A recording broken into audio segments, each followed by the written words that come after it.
Qué gusto compartir con ustedes en esta tercera charla del ciclo de conferencias sobre pensamiento delictivo. Entonces, hoy tenemos la oportunidad de compartir nuevamente con Yesenia Murillo, quien es psicóloga forense del OIJ y que nos trae este tema sobre los rasgos de personalidad delincuente o trastorno de personalidad y criminalidad. Entonces, le damos la bienvenida a Yesenia. Gracias por acompañarnos una vez más, Yesenia. Es un gusto de verdad tenerte por acá.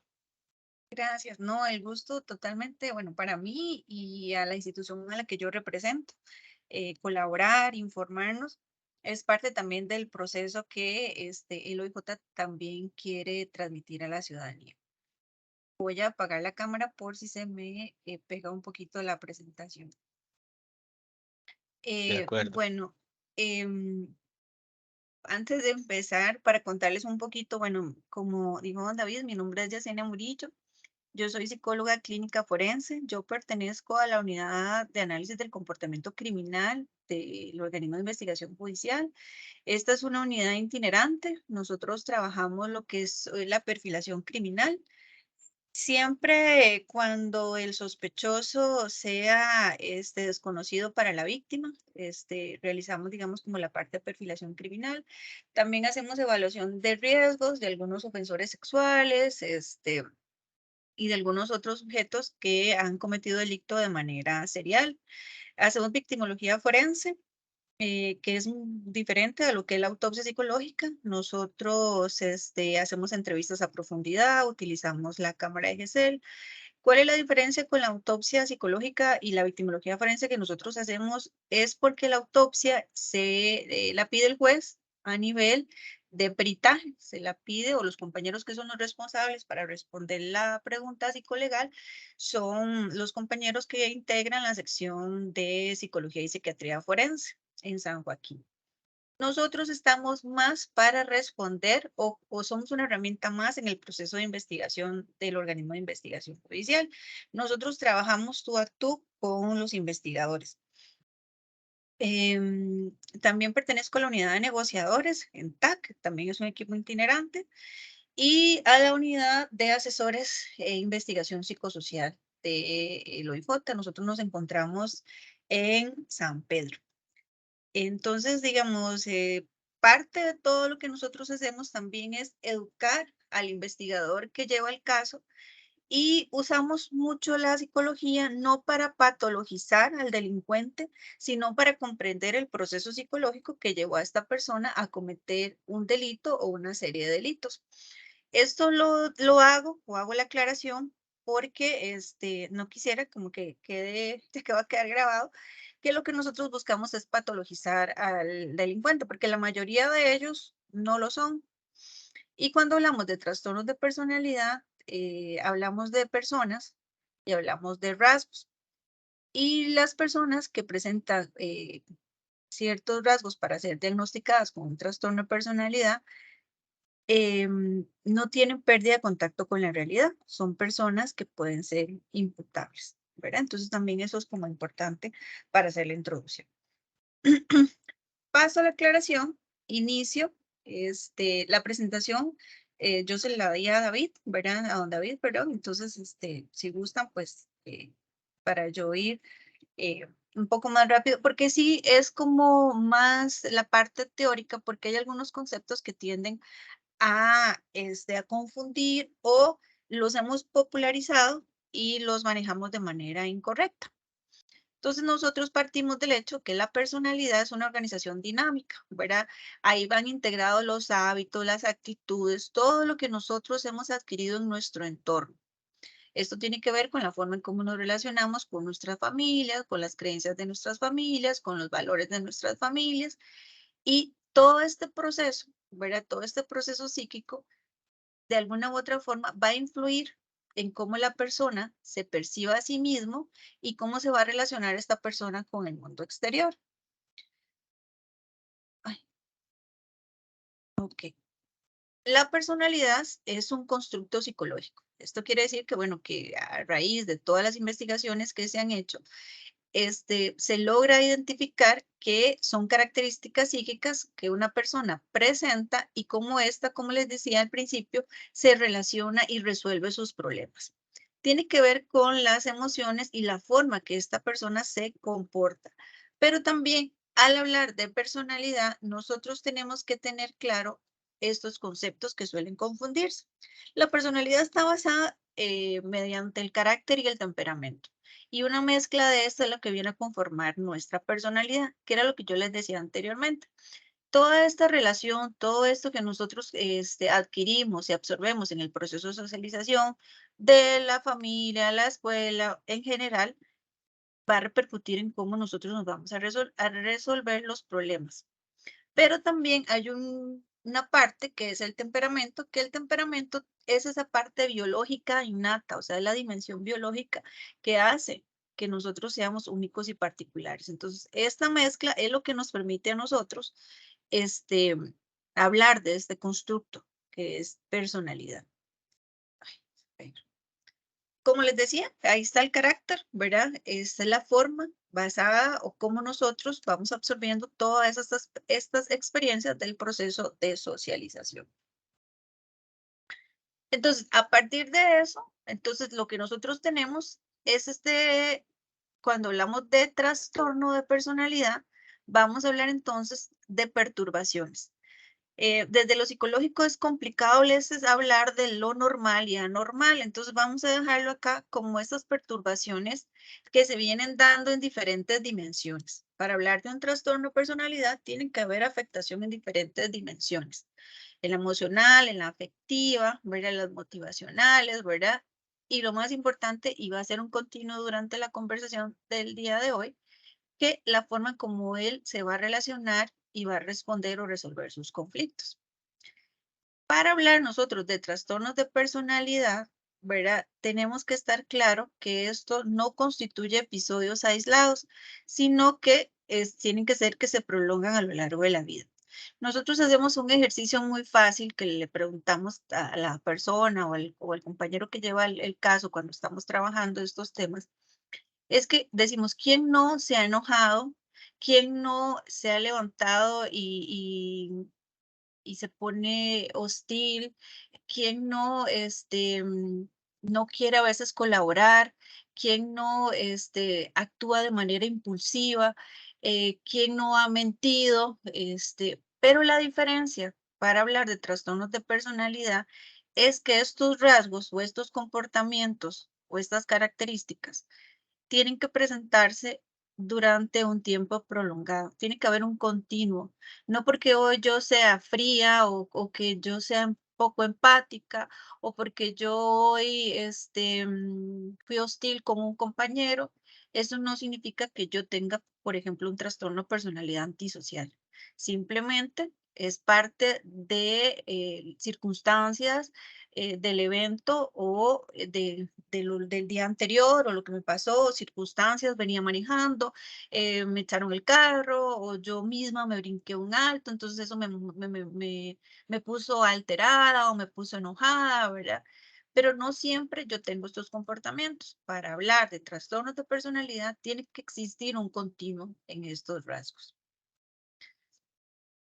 Y este funcionamiento, para hablar igual de trastornos de personalidad, tiene que afectar la parte social y laboral de la persona. Y lo que les decía al inicio, los trastornos de personalidad mantienen contacto con la realidad.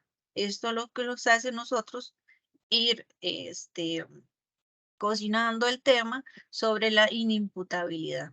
Cuando hablamos de imputabilidad, que lo vamos a ver un poco al final, hablamos, digamos, de trastornos mentales severos, como la psicosis, este, o psicosis orgánicas, o psicosis como la esquizofrenia, la paranoia.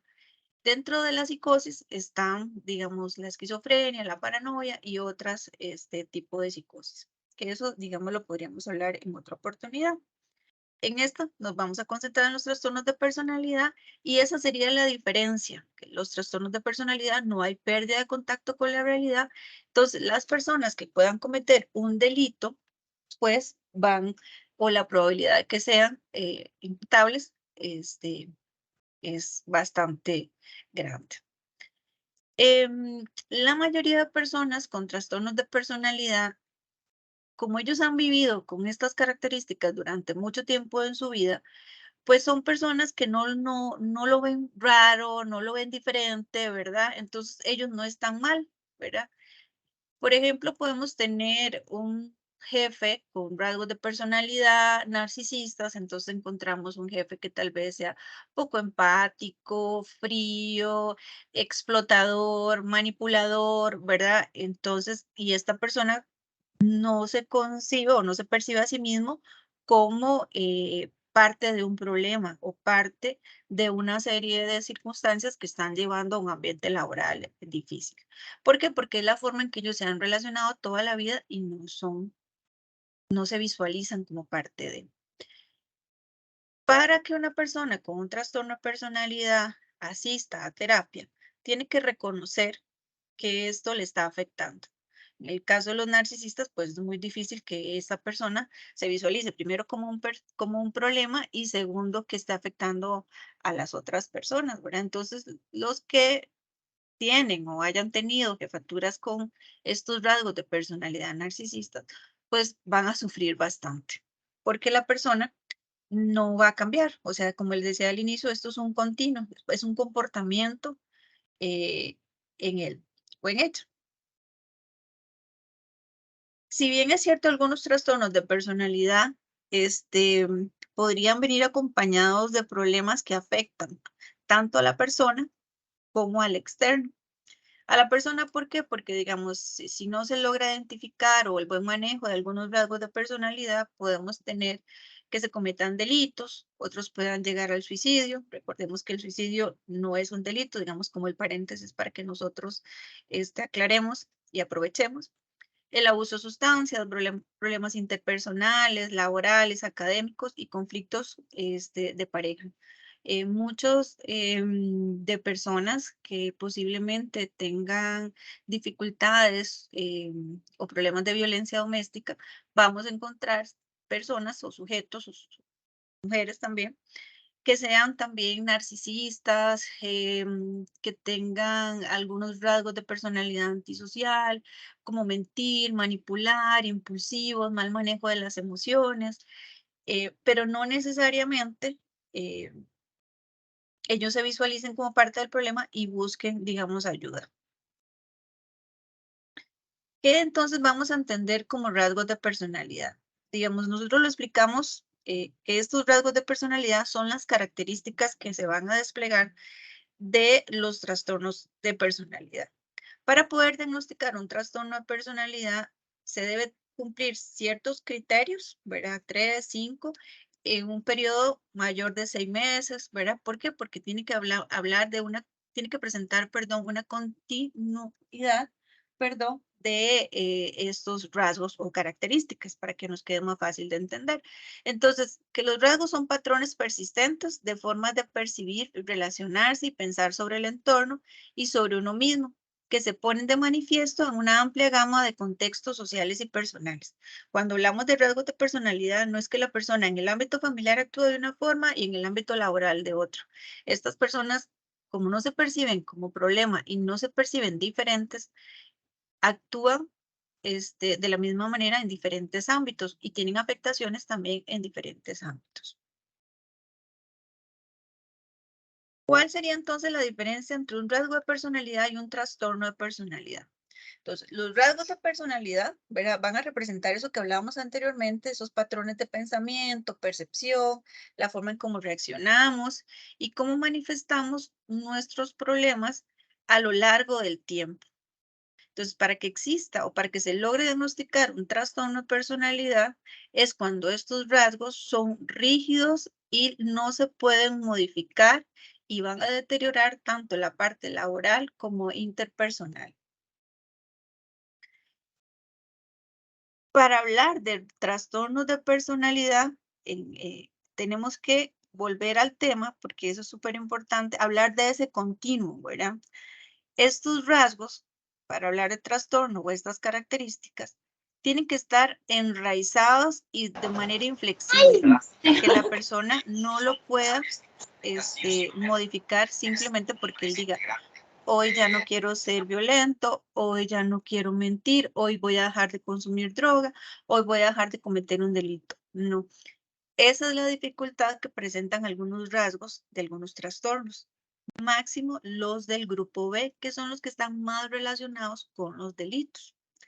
Dentro de las clasificaciones del DSM-5, que es el Manual de Trastornos Mentales, este, de Psicología y Psiquiatría, este, ahí, digamos, están establecidos que los del grupo B, los limítrofes, los antisociales, los narcisistas, tienen más probabilidad de que se vean em, envueltos en actos delictivos o conductas antisociales, que ahorita vamos a ver cómo la diferencia.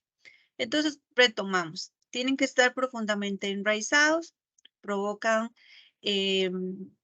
desadaptación en diferentes contextos interpersonales, laborales, relativamente estables a lo largo del tiempo, que es sumamente importante que nosotros tomemos ese continuo y da a deteriorar de forma significativa la capacidad de la persona para funcionar y produce malestar en el entorno de la persona. La persona puede que sienta malestar, ¿verdad? Sienta ese enojo, sienta esa dificultad para controlar las emociones, pero, como les decía al inicio, difícilmente va a buscar, digamos, como terapia o va a aceptar que él es parte del problema.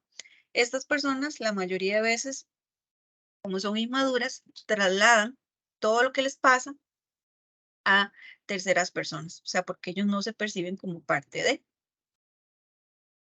aunque se vean afectadas sus áreas sociales, interpersonales y familiares.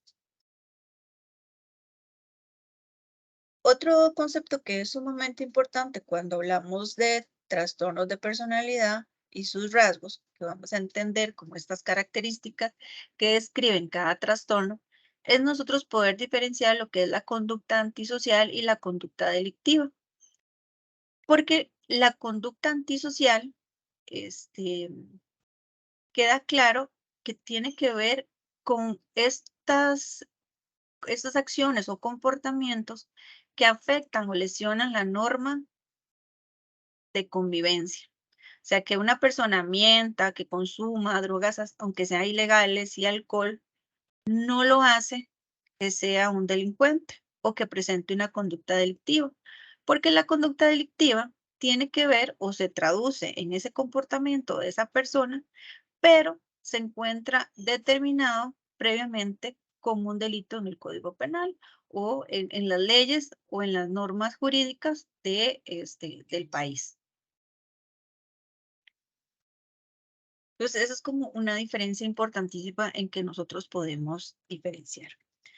Otro tema que es importante sacar a colación es que a veces decimos, es que Pedrito es un antisocial, cuando nos referimos que Pedrito no le gusta socializar o que Pedrito no le gusta ir a las fiestas o que Pedrito es una persona introvertida. Ahí el uso de rasgos o conducta antisocial está mal empleado.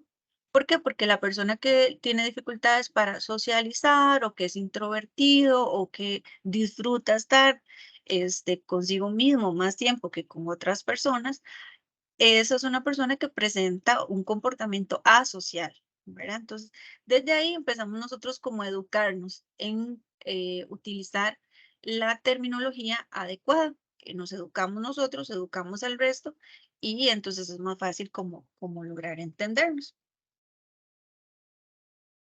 Em, los rasgos de personalidad, ellos podrían motivar a la comisión de un delito porque comprometen los inhibitorios. Por ejemplo, una persona muy impulsiva que pueda llegar a cometer un delito, pues tiene una alta probabilidad. ¿Por qué? Porque sus inhibitorios posiblemente están alterados, entonces esta persona reacciona de manera inmadura, impulsiva, no mide o no piensa las consecuencias, y entonces es una persona que se puede meter en problemas, que discute, que no acepta un no, o que es una persona poco inflexible, como hablamos de las características básicas a la hora de diagnosticar un trastorno de personalidad. Em, Vemos para ir, digamos, como desmenuzando la mazorca, ¿verdad? Cuando hablamos de rasgos, vamos a tener características, ¿verdad? Rasgos comunes, por ejemplo, en la criminalidad son algunas de estas características. Por ejemplo, vamos a encontrar frialdad, ¿verdad? Indiferencia afectiva, carencia de empatía. Y este rasgo es muy común encontrarlo en un trastorno de personalidad antisocial, pero también en un rasgo de personalidad narcisista. ¿Ve? Entonces, por eso es que el DSM-5 hace esta división, bueno, los manuales de psicología históricamente hacen estas divisiones de A, B y C. ¿Por qué? Porque ellos comparten características. Entonces ahora nos concentramos únicamente en el grupo B, que son los impulsivos, los inmaduros, ¿verdad? Entonces ya nosotros vamos viendo que la mayoría de trastornos del grupo A van a compartir ciertos rasgos. Entonces, rasgos comunes de sujetos con alta frecuencia en criminalidad son reactivos. Al mínimo estímulo van a reaccionar. Hostiles. O sea, cuando hablamos de hostilidad es importante que tengamos claro el componente cognitivo, ¿verdad? Que si bien es cierto, esto va a depender de nuestra historia, ¿verdad? Que porque es subjetivo. Esta hostilidad también tiene que ver con la incapacidad de la conciencia, porque si nosotros sentimos enojados y somos conscientes de que estamos enojados, posiblemente tengamos un mejor manejo. Pero estas personas, digamos, este componente cognitivo, ¿verdad? Está un poco comprometido, entonces usted va a encontrar que estos sujetos están listos para pelear. Usted me miró mal, usted me tocó, usted me enjachó, ¿verdad? Entonces siempre van a estar alertas, buscando, digamos, cómo defenderse sin que nadie los esté maltratando o sin que nadie los esté hostigando. Y otro rasgo común identificado en personas con alta frecuencia en criminalidad es la agresión. La agresión puede ser conductual y física, pero cuando hablamos de agresión, vamos a pasar esta agresión, digamos, más a nivel conductual, ¿verdad? A la parte física, verbal, o sea, es de extrema violencia. Entonces aquí es donde podemos encontrar, digamos, personas que pueden llegar a golpear a otras personas que puedan comprometer su vida o de alguna otra forma llegar a un homicidio. El caso, por ejemplo, de un sujeto que venga manejando, venga discutiendo con otro sujeto que venga una motociclista, una moto, perdón, y sea un sujeto que tenga estos rasgos de comportamiento, pues es muy probable que se suscite una violencia mayor. ¿Por qué? Porque no va a tener la capacidad para manejar sus emociones. No sé si voy muy rápido, si me voy explicando bien, si tienen alguna duda, me pueden interrumpir.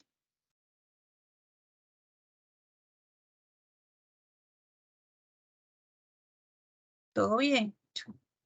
De mi parte, yo Ah, ok. muy bien, en realidad. No sé si los participantes quisieran participar o comentar o tener alguna pregunta para que aprovechen el espacio. Ah, ok. Si no, yo sigo y ahí cualquier cosa como que me interrumpe. Los trastornos de personalidad son importantes para nosotros porque tienen influencia desde el punto de vista jurídico, pues se relacionan, como les decía, con la imputabilidad y la responsabilidad penal que estas personas puedan tener. Por ejemplo, en el caso de un ofensor sexual, bueno, aquí por ley, digamos, las personas tienen que ir o son evaluados, este, y la mayoría de jueces lo que pregunta es como la capacidad cognitiva o volitiva que esta persona tiene, pero es la capacidad volitiva y cognitiva que esta persona tiene para comprender el proceso judicial, ¿verdad? Que es como muy diferente porque él ya va para juicio. Entonces lo que se va a tratar es de indagar, ¿verdad? Si esta persona cuenta con las capacidades para comprender el proceso judicial.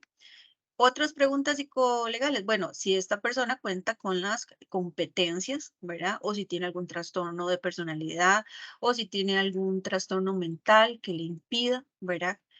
Comprender el proceso judicial. ¿Por qué? Porque ya cuando una persona llega a eso es porque ya pasó por todo un proceso de investigación que dice, ok, la persona es culpable. Entonces, el juez lo que necesita saber es si esta persona logra comprender y tiene la capacidad para lo que el abogado defensor le está explicando, ¿verdad? Porque entonces ya sería, digamos, como otro proceso.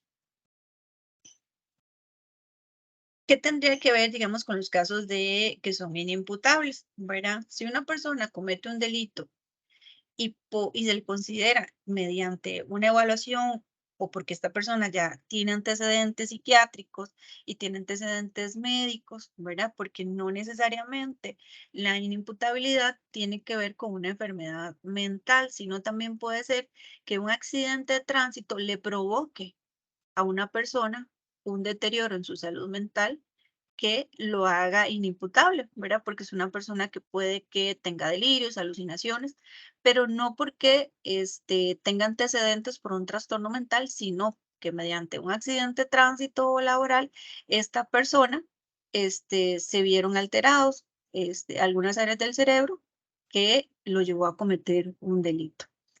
Como un caso puede ser como una persona que tenga Alzheimer y se le escape a su cuidador, agarre unas llaves del carro y sacando el carro, pues, lastimosamente mate a alguien, ¿verdad? Entonces, digamos, todo esto, siempre se hace muy minuciosamente para poder decir si una persona es imputable o inimputable.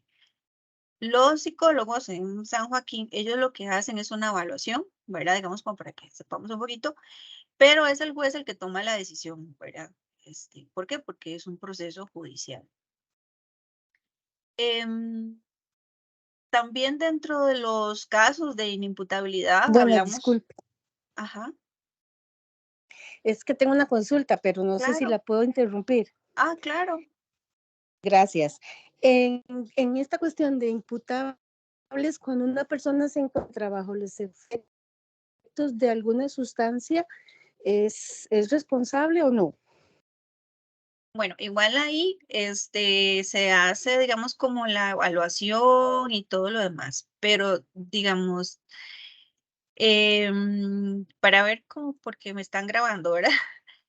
Porque una persona que está con los efectos de alguna droga, esta persona en algún momento estuvo consciente y es responsable de que el consumo de droga o el consumo de licor puede comprometer algunas funciones ejecutivas, como puede ser organizar, planear y todo esto, que lo puede llevar a cometer un agravio a otras personas. Entonces, posiblemente esta persona sí va a ser imputable, ¿verdad? Si se le logra comprobar, ¿verdad? Y se lleva toda la valoración, es muy probable que esta persona sí sea imputable. Entonces, por ejemplo, vemos casos de choferes que lastimosamente en estado de ebriedad, ¿verdad? Si son infraganti, van de una vez presos. Y, digamos, se llama tránsito, ¿verdad? En el caso de las personas que se logre intuir, ¿verdad? De que están alcoholizadas para que se realice la alcoholemia. Y ya ahí es otra cosa. Digamos, esas personas posiblemente van a ir a la cárcel si cometen un delito, ¿verdad? Porque no necesariamente si la persona anda ahí tomada y, digamos, no le pasó nada, pues nosotros no lo podríamos detener. Pero en los casos de que la persona esté consumiendo licor y comete un delito o haya consumido droga, la posibilidad de que vaya a un proceso judicial y posiblemente juzgado y sentenciado es bastante alta. No sé si le Ok, muchas aclaré. gracias. Sí, muchas Porque, gracias. porque, digamos, es como los trastornos de personalidad. Digamos, puede ser que una persona tenga rasgos de personalidad eh, que puedan comprometer por su comportamiento, pero esto sabemos que no hay pérdida de contacto con la realidad. O sea, la persona es responsable y de las acciones que está cometiendo. Que no mida las consecuencias es otra cosa, pero los trastornos de personalidad, las personas son conscientes, o sea, no tienen pérdida de la realidad, como estas personas con los trastornos mentales, que serían las personas que tengan una discapacidad intelectual en grado moderado o severo, ¿verdad? Y que esta acción, porque para hablar de discapacidad intelectual, que anteriormente se le llamaba retardo mental, ¿verdad? Ahora es una discapacidad intelectual y la persona tiene que tener antecedentes de que esta discapacidad sea diagnosticada desde edades tempranas. De hecho, lo que comúnmente nosotros hablamos es antes de los 18 años y que su funcionamiento, ¿verdad? Altere sus destrezas para la vida diaria. O sea, que esa persona no sea capaz de hacer compras en la pulpería, que esa persona no sea capaz de cumplir, digamos, sus necesidades más básicas como higiene, alimentación, ¿verdad? Cuido, que esa persona dependa de otras personas. Y obviamente la psicosis, ¿verdad? Que tiene que haber una forma de delirio, que exista una pérdida de contacto con la realidad. Hay personas que aunque tengan un trastorno eh, o sea, que tengan un diagnóstico, perdón, de psicosis y cometan un delito, tiene que haber una relación directa este, entre el delito y su estado emocional en el momento. O sea, no necesariamente porque yo tenga un diagnóstico de psicosis y mate a alguien, yo ya voy a ser inimputable. Igual voy a pasar por un proceso de evaluación y tiene que haber correlación directa entre el delito y la acción. De lo contrario, aunque tenga un diagnóstico de psicosis, va a la cárcel. Entonces, importante, no todo criminal o delincuente tiene un trastorno mental. O sea, eso también es como un mito. Uno dice, ay, sí, es que ese está loco, vea cómo mató a esta pobre mujer o cómo agredió a este pobre hombre. No, tiene que estar loco. Y no, ¿verdad? Ni toda persona con un trastorno mental comete actos delictivos, pues aunque exista un diagnóstico clínico, como le decía anteriormente, debe existir una relación de causalidad con el acto. De lo contrario, la persona es imputable, o sea, va a la cárcel. Eso es muy importante. Otro que es muy importante mencionar o relevante, que los trastornos, bueno, que a pesar, digamos, que existen muchos estudios, ¿verdad?, que tratan de relacionar la delincuencia y los trastornos de personalidad, no se ha logrado extraer conclusiones definitivas, ya que la mayoría lo que nos dice es que los delincuentes que están privados de libertad puede favorecer los trastornos mentales. ¿Qué les quiero decir con esto? Que muchos de los estudios que se hacen o que tratan de relacionar personalidad y criminalidad, ¿dónde creen ustedes que los hacen? En los sistemas penitenciarios. Y muchos de ellos, pues por diferentes situaciones, van a presentar algunos trastornos mentales, pero no necesariamente todas las personas que están privadas de libertad van a tener un trastorno mental. Sin embargo, visualicémonos nosotros privados de libertad. Obviamente, posiblemente vamos a estar deprimidos, vamos a estar con temor a que nos hagan daño, eso quiere decir que se nos va a activar la paranoia, ¿verdad? Entonces, por eso es que cuando se hacen estas evaluaciones en personal penitenciario, pues pueden aparecer diferentes rasgos de personalidad o trastornos mentales, pero no podríamos generalizar. La mayoría de personas, ¿verdad?, con alteraciones psicopatológicas, no cometen delitos o su comportamiento no es violento. Sin embargo, nosotros tenemos claro que hay personas con trastornos mentales que son violentos. Entonces, esos, aunque son los mínimos, es un riesgo inminente, digamos, pensar que una persona con una discapacidad intelectual severa, aunado a otras patologías, ¿verdad? Epilepsia, que también va a afectar a nivel de estructuras cerebrales, pues como diríamos nosotros, posiblemente va a reaccionar de forma muy violenta porque no tiene la capacidad para discernir una conducta o un comportamiento de otras personas. Pero entonces también eso es relevante. A nivel de privados de libertad, digamos, esos son como los trastornos que más son más comunes, como yo les decía, trastornos de conducta, algunos con déficit atencional, trastorno de personalidad antisocial, rasgos psicopáticos, consumo de droga. Siempre, digamos, lo que se dice es que a nivel de estudios de poblaciones penitenciarias, pues van a tener algo.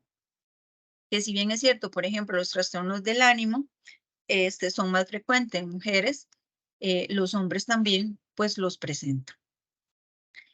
Esto que les traigo acá es donde les explico un poco lo de los trastornos de personalidad del grupo B.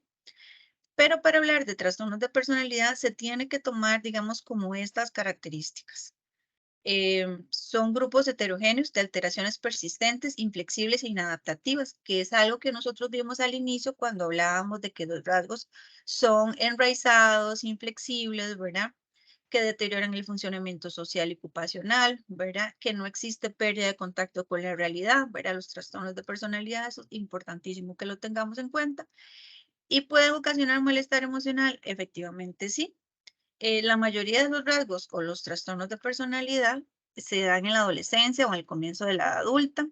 Y lo que hablábamos al inicio, tiene que hablar o tenemos que entender que se presentan a lo largo del tiempo.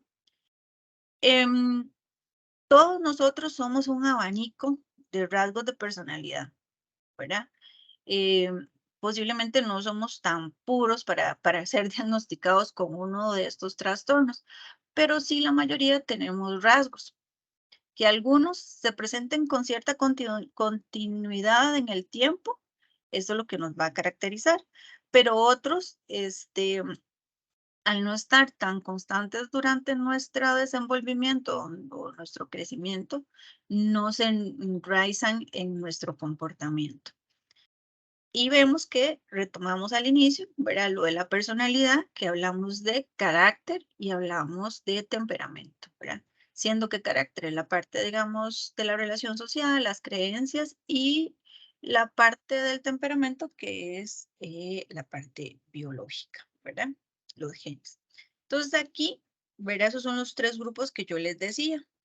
En el grupo A, ¿verdad? Encontramos sujetos excéntricos, extraños, extravagantes, asociales, que piensan de forma extraña. Los del grupo B, ¿verdad? Que está límite, histriónico, narcisista y antisocial. Este grupo B, que es el que nosotros a nivel policial es como el que el día a día, ¿verdad? Encontramos estos sujetos que son todos estos trastornos, 1, 2, 3 y 4. En general, presentan estas mismas características. Son sujetos inmaduros, inestables, dramáticos, con una elevada impulsividad, son sujetos con la habilidad emocional, o sea, eso significa que tienen poco control de sus emociones. Y el grupo C, que están los sujetos trastorno de evitación, dependiente, los obsesivos compulsivos. Son sujetos que, si bien es cierto por la sintomatología o rasgos de personalidad ansiosos y por temor, no cometen tanto delito, son fáciles de manipular. Entonces encontramos, por ejemplo, estas mujeres o estas parejas que meten droga a los centros penitenciarios, ¿verdad? Que son dependientes y son fácilmente manipulables, entonces cometen un delito, ¿verdad? Siendo que en un análisis general son los que menos delitos deberían de cometer, ¿verdad? Pero como son tan fáciles de manipular, se ven expuestos a que sean juzgados o terminen estando en la cárcel, ¿verdad?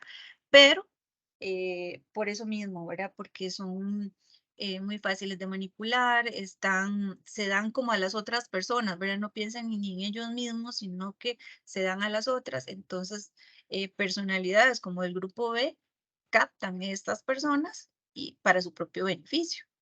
En este grupo B también vamos a encontrar esa carencia de empatía, esa frialdad que tiene que ver mucho con los rasgos de personalidad asociados a los sujetos con alta frecuencia de criminalidad. Aquí yo les puse, ¿verdad? Digamos, los del grupo B, ¿verdad? Que son los que nos interesan. Y esto que está acá,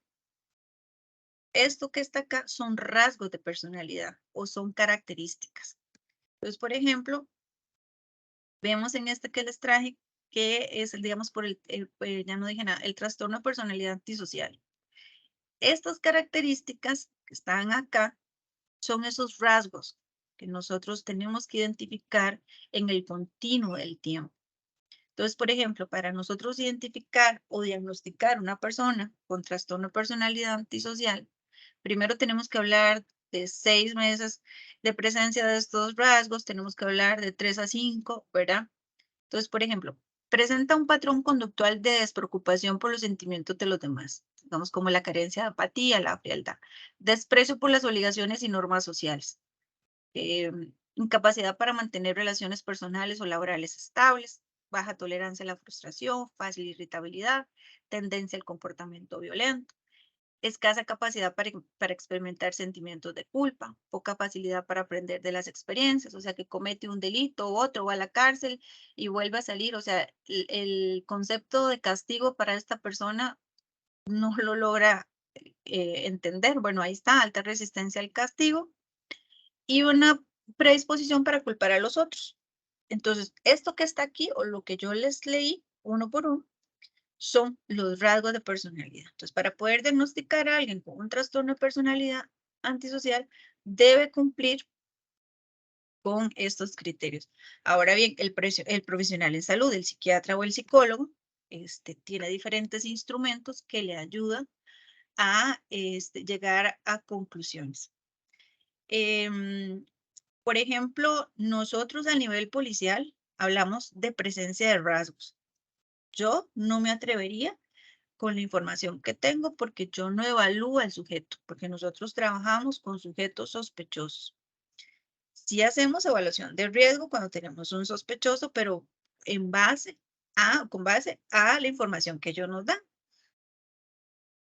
Entonces, digamos, por eso es que hablamos de rasgos, porque ya dar un diagnóstico es a nivel clínico y nosotros no estamos haciendo clínica. Entonces yo podría decir que este sujeto que cometió el crimen, ¿verdad? Que, por ejemplo, nosotros también tomamos mucho la autopsia médico-legal. Entonces, por ejemplo, encontramos una víctima descuartizada. Entonces nosotros tenemos que identificar cómo es esta persona, este perpetrador. Entonces vamos a identificar, ok, ¿qué llevó a este sujeto a cortar a la víctima? Si lo hace por una cuestión sádica o si lo hace para ocultar y eliminar la evidencia, o sea, el cuerpo de una manera rápida, la autopsia médico-legal nos puede orientar. ¿Cómo nos orienta? Ok, las heridas fueron post-mortem, ¿verdad? O sea, tenían reacción vital. Entonces, si tenían reacción vital, entonces la víctima, mientras la cortó en pedazos, estaba viva. Entonces nosotros podemos hablar, ok, estamos percibiendo o esta situación nos sugiere una presencia de un rasgo, de frialdad, ¿verdad? De una hostilidad, ¿verdad? Entonces vamos a ir formando para poderle dar, digamos, una explicación a este comportamiento. No, como les dije al inicio, para patologizar, para decir, es que sí está enfermo. No, o sea, es para comprender el proceso psicológico que llevó a esta persona a cometer el crimen. Eh, porque, digamos, nosotros no hacemos nada con decir, es que sí, tiene trastorno de personalidad tal y tal. No, o sea, tenemos que, con la escena del crimen, con toda la evidencia, poderle ayudar al investigador y describir a esta persona para que él, en el abanico de su investigación de posibles sospechosos, vaya delimitando y diga de estos 5, bueno, de estos sospechosos tengo que cumple más estos rasgos. Eh, por ejemplo, sujetos con violadores, perdón, con múltiples violaciones, nos arrojan mucha información, ¿verdad? Porque la gente nos dice, bueno, pero ¿cuál es la motivación? Eh, Hay que educar también a la gente que las violaciones por sí mismas, aunque son muy sádicas y son muy perversas, La motivación no siempre es sexual, ¿verdad? Tenemos que identificar si es una motivación por poder, si es una violación, ¿verdad? ¿De qué tipo? Para nosotros poder orientar al investigador que lleva el caso. Entonces, esto que estamos leyendo acá, esto que está acá, ay, son los rasgos de personalidad, son las características de cada uno de los trastornos. Aquí, por ejemplo, está el limítrofe, ¿verdad?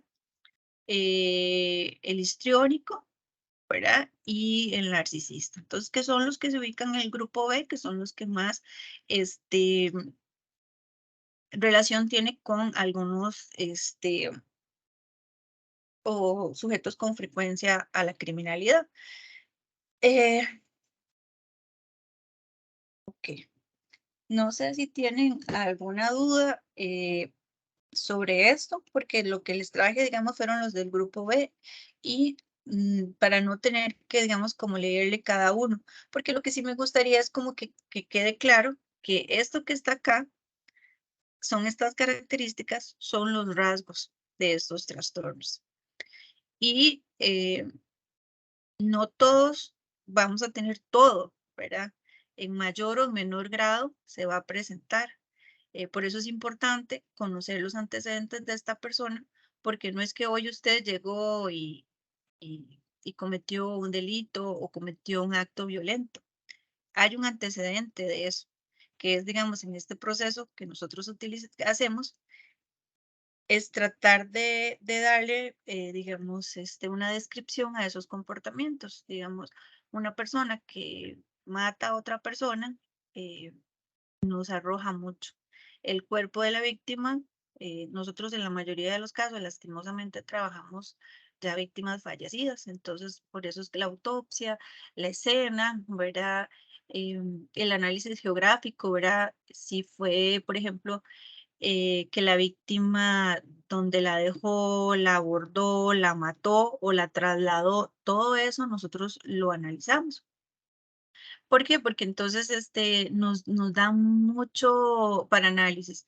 Si es una persona que nosotros encontramos que la víctima la abordó en un sector y la traslada a otro, podríamos hablar de que es un sujeto con cierta organización, cierta capacidad intelectual em, para, para llevarla de un sitio al otro, para evitar ser descubierto, qué sé yo, que se puso un pasamontañas, que utilizó guantes, que utilizó condón en caso de una violación, ¿verdad? Entonces, nosotros decimos, bueno, esta persona, ¿verdad? Por todo esto, eh, nos da la impresión de que posiblemente ya estuvo en la cárcel y pudo haber sido juzgado y sentenciado, ¿verdad? Y entonces aprendió que si va a seguir cometiendo esos delitos, mejor se va a cuidar, ¿verdad? Entonces lo que nosotros le llamamos como esa conciencia forense. Entonces todo ese análisis, nosotros es lo que realizamos. No sé si tienen alguna duda como para cumplir el tiempo, casi, casi. Y ya para finalizar entonces, pues nosotros nos sentimos con la, ¿cómo sería? Como motivarlos a ustedes y también a su familia a denunciar cualquier hecho delictivo. Em, Muchos a veces les dicen, no, yo no voy a denunciar porque no me quiero meter en la vida de los vecinos, porque este, eso no me importa, cada quien hace su vida. Está bien, está bien. Pero entonces no juzguemos, por ejemplo, en estos últimos casos que hemos estado investigando, ¿verdad? Si sabemos de una niña que está embarazada o que un menor está siendo lastimado o que un adulto mayor o personas con cierta vulnerabilidad, personas con discapacidad, pues existen medios, ¿verdad? El 911 ustedes pueden denunciar, pero también nosotros contamos con la línea 808.000, ¿verdad? Esta es una llamada que no tiene costo, está disponible 24/7. Ustedes no están obligados a brindar información, es estrictamente confidencial. Y también está ese correo, ¿verdad? Que es el psico, psicobij@poder-judicial.go.cr. Esta que está acá, el 2295-3000, ¿verdad? Que es la central del Poder Judicial, también está disponible. El WhatsApp y también instarlos a que en cualquier sede del OIJ usted puede poner una denuncia y la puede realizar cualquier persona, no hay requisito para que la persona pueda denunciar, puede ser una persona mayor o menor de edad la que se acerca al OIJ a denunciar. Igual le quedan como los números de teléfono, el WhatsApp, para que nos motivemos para el cambio, porque de eso depende. Nosotros vamos a colaborar a la ciudadanía como siendo parte de la solución del problema. Llamar al 911 si notamos que están agrediendo a la vecina o si sabemos que un familiar está siendo agredido y no nos queremos, pues somos responsables y hagamos el cambio. Entonces, esa sería mi presentación, un poco rápida. No sé, si tienen alguna duda, pues con muchísimo gusto estamos para solventarlas. Yo creo que don David tiene, ¿verdad? Mi teléfono. eh, en el momento que nosotros pues, les podamos, alguna duda. Igual está la página del OIJ, que la pueden, en internet, www, sale Poder Judicial. Y dentro de la página está lo que es el OIJ, vienen toda la estructura, las oficinas, todo lo que nosotros hacemos. Yo trabajo yo trabajo en la Oficina de Planes y Operaciones, hay 17 unidades, nosotros trabajamos todo lo que son las unidades especiales, la canina, la policía de choque, la unidad de vigilancia, supervisores, vínculos criminales. Entonces, ahí van a conocer un poquito más de la labor que cada una de las unidades realiza. De mi parte, no sé si hay alguna duda y si no, muchas gracias. Bien, muchas gracias, Yesenia. Compañeros, si alguno quiere participar, hacer alguna pregunta, algún comentario, pues este sería el momento. Si no, estaríamos entonces quedando despedidos por hoy. No sé si hablé muy rápido, si tienen alguna duda, de verdad, con mucho gusto. Y si no tengo la respuesta, pues queda pendiente. Exacto. Bueno, aparentemente no. Entonces, no, más bien agradecerte, Yesenia. En realidad, a mí me parece súper completa la presentación. Nos queda Muchas también ahí gracias. el video y la Ujú. presentación que nos mandaste también como un recurso para análisis posterior. Así que, pues no, muchas gracias de verdad por compartir este espacio, tu conocimiento con nosotros. Y tal como decías, ¿verdad? Invitar a todas las personas acá conectadas y quienes vayan a ver el video posteriormente a hacer ciudadanía y denunciar cuando tengamos sospecha de algún evento delictivo, porque es Ajá. parte de nuestro deber como ciudadanos formamos parte de una sociedad. Entonces, muy agradecido de verdad, desearles a todos una Muchas gracias. excelente noche y gracias, Yesenia, un abrazo, que estés súper bien y Igual, nos igual. estamos viendo. Bueno, que estén bien, buenas noches y a la orden.